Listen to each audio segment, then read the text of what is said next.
സ്വർഗദൂതർക്കുടയവനേ, അവരാൽ മഹത്വപ്പെടുന്നവനേ, വന്ദനവോടെ നിനക്കു സ്തുതി, പ്രാർത്ഥനകൾ കൈക്കൊള്ളണമേ.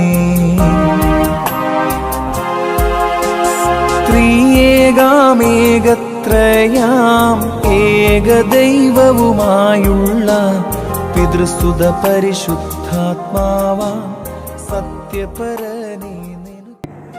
ദൈവനാമം മഹത്വപ്പെടുമാറാകട്ടെ.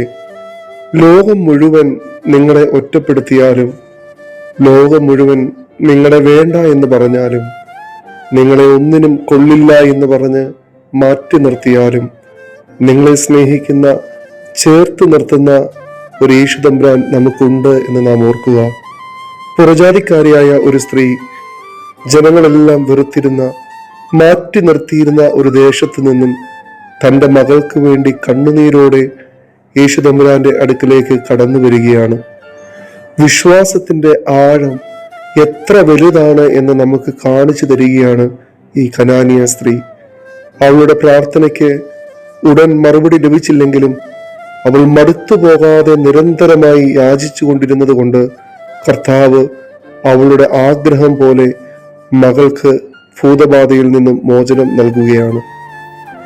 യാക്കോബ് ബഥേലിൽ ദൈവദൂതനുമായി രാത്രി മുഴുവൻ മല്ലിട്ടുകൊണ്ട് എന്നെ അനുഗ്രഹിച്ചല്ലാതെ ഞാൻ നിന്നെ വിടുകയില്ല എന്ന് പറഞ്ഞതുപോലെ ഈ സ്ത്രീ ദൈവസന്നിധിയിൽ മടുത്തു പോകാതെ യാചിച്ചതിന്റെ ഫലമായി ക്രിസ്തുവിൽ നിന്നും അനുഗ്രഹം നേടിയെടുക്കുകയാണ്. പ്രാർത്ഥനയിൽ വിശ്വാസമുള്ളവർക്ക് മാത്രമേ മടുത്തു പോകാതെ യാചിച്ചു കൊണ്ടിരിക്കുവാനായിട്ട് സാധിക്കുകയുള്ളൂ.